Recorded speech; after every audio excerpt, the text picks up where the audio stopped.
माननीय सभापति महोदय, मैं कृषि विभाग के कृषि कल्याण विभाग के बजट पर खड़ा हुआ हूं, कटौती प्रस्ताव के पक्ष में। नहीं हो गया। सभापति महोदय, समय बहुत कम है, मैं ज़्यादा समय नहीं लेना चाहता। मैं माननीय मंत्री से सीधे सवाल कर रहा हूं कि जिसका जवाब दें कि बिहार में एक मक्का अनुसंधान केंद्र की स्थापना 20 साल पहले तत्कालीन यूनाइटेड फ्रंट की सरकार ने किया था, जिस अनुसंधान केंद्र के जरिए बेगूसराय में जिसकी स्थापना हुई थी, जिसके जरिए बिहार के 15 जिला में जो किसान मक्का उत्पादन करने वाले जो किसान हैं, उनके जीवन में गुणात्मक बदलाव आया और मक्का उत्पादन में बिहार सबसे ज़्यादा नंबर 1 यील्ड के मामले में पहुंच गया। वो इलाका जो कोसी का इलाका, मिथिलांचल का इलाका, सीमांचल का इलाका, जहां सबसे ज़्यादा पलायन है और सबसे ज़्यादा गरीबी है, मक्का फसल ही सबसे आधार है जिसके उत्पादन के जरिए व्यापक पैमाने पर किसान उसकी आमदनी आती है। वहां की मांग थी किसानों के कि हमारी एमएसपी की गारंटी हो, एमएसपी पे खरीद हो, बाजार की व्यवस्था हो।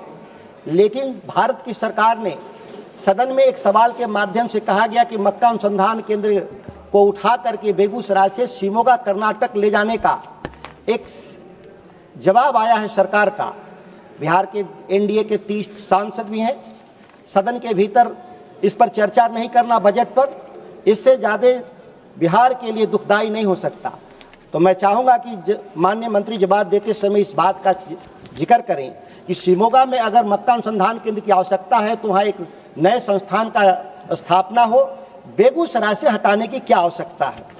इस बात को इसलिए मैं कह रहा हूँ कि पूसा, जो दिल्ली का जो पूसा है, किसी जमाने में वो बिहार में हुआ करता था, और बिहार में जब वो पूसा था तो बिहार में गन्ना उत्पादन में शीर्ष स्थान पर था। इस देश में आज़ादी के समय 32% गन्ना का उत्पादन बिहार में हो रहा था।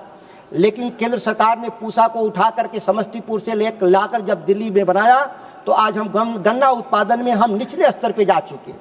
इतना ही नहीं, भारत सरकार ने दरभंगा में, माननीय प्रधानमंत्री जी जिस मखाना की बात कर रहे थे, दरभंगा में मखाना के उत्पादन के लिए एक अनुसंधान केंद्र बना है, लेकिन उस अनुसंधान केंद्र में लोगों की, वैज्ञानिकों की अनुपस्थिति के चलते वह मृत प्राय है। और एक नए नारे भी गढ़े गए कि हम मखाना बोर्ड बनाएंगे। मैं मखाना बोर्ड से पहले जानना चाहता हूं कि बिहार में नारियल बोर्ड भी बना था, उसका क्या हुआ? बिहार में जूट बोर्ड भी बना था, उसका क्या हुआ? जब वो प्रदर्शन नहीं किए, जो जूट बोर्ड और नारियल बोर्ड जो भारत सरकार के द्वारा बनाए गए थे, तो ये मखाना बोर्ड क्या होता है? मखाना बोर्ड की जगह बिहार में मंडी की स्थापना होनी चाहिए थी। एनडीए के साथी ने कहे कि बिहार में बाजार समिति नहीं होने के चलते किसानों के उत्पाद औने पौने भाव पे बेचे जा रहे हैं, और उसके लिए बिहार में मंडी कानून की लागू होना चाहिए था। लेकिन मंडी कानून का लागू नहीं होना और मंडियों के निर्माण के लिए जो निवेश की आवश्यकता है, किसानों की आमदनी 2 गुना करने का जो सवाल है, वो मंडियों के बिना निर्माण का संभव नहीं है। इन प्रमुख बातों पर मैं चर्चा करना चाहता था।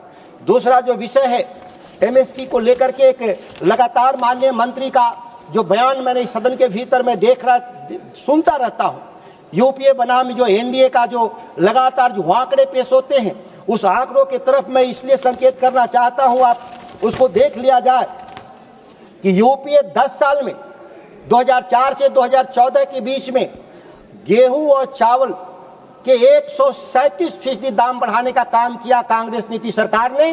वहीं 2014 से 24 के बीच में एनडीए की सरकार ने केवल 69% अनाज का दाम बढ़ाने का काम किया। जब आप एमएसपी पर दाम नहीं बढ़ाते तो एमएसपी आप देकर भी क्या करेंगे?